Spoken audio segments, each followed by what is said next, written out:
Hola, buenos días. Soy Concha Saiz, ya me conocen todos ustedes, soy la codirectora del curso y vengo a presentarles en esta ocasión el módulo 2, relativo a los contratos en materia de propiedad intelectual con especial referencia a la obra en forma de libro. Una vez se han abordado algunas cuestiones generales en materia de derecho de autor y las normas básicas del mismo, se hace necesario explicar la parte más dinámica de nuestro sistema.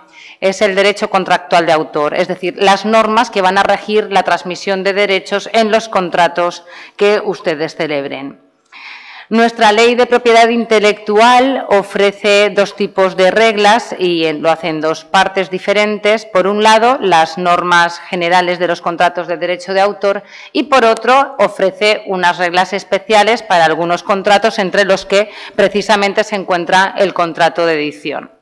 Todos estos contratos de derechos de autor, en tanto que contratos, se rigen también por las reglas generales del Código Civil.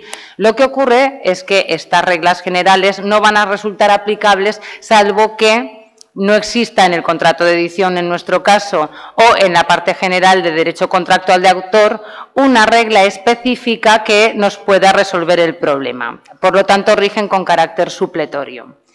Bien, hecha esta exposición, verán ustedes que la disposición de unidades de este módulo segundo se corresponde con esa estructura.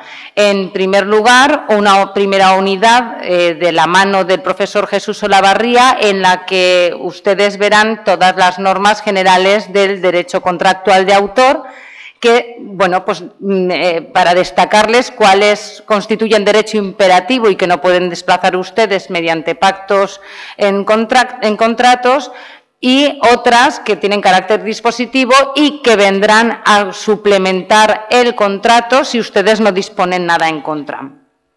A continuación, y a cargo del profesor Mario Clemente, ya se les ofrece la unidad específica del contrato de edición.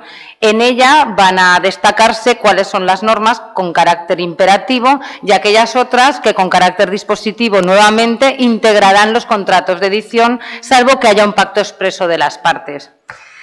Lógicamente, también tenía que incorporarse en este módulo una unidad relativa al contrato de agencia. En este caso, siempre en el mercado editorial intervienen terceros que actúan en el mismo como agente en la venta de los derechos. De esta unidad se ha ocupado el profesor Felipe Palau, no obstante lo cual, más adelante en el módulo octavo, Almarí Vallet y Ana Lafuente van a analizar las relaciones entre el agente literario y el editor. Me gustaría concluir haciendo una puntualización, y es la siguiente. En todo momento hemos tratado de ir destacando aquellos puntos de nuestra materia que más se podrían ver afectados por la evolución tecnológica.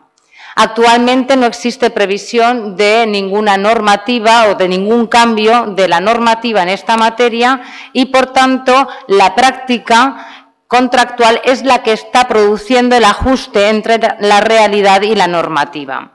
De ahí que también se haya pospuesto a esta unidad el tema y la unidad elaborada por la profesora Carmen Chubuganza en relación con la obsolescencia del contrato de edición y los nuevos formatos del mundo editorial, como son el e-book, el sistema de print on demand y los audiobooks.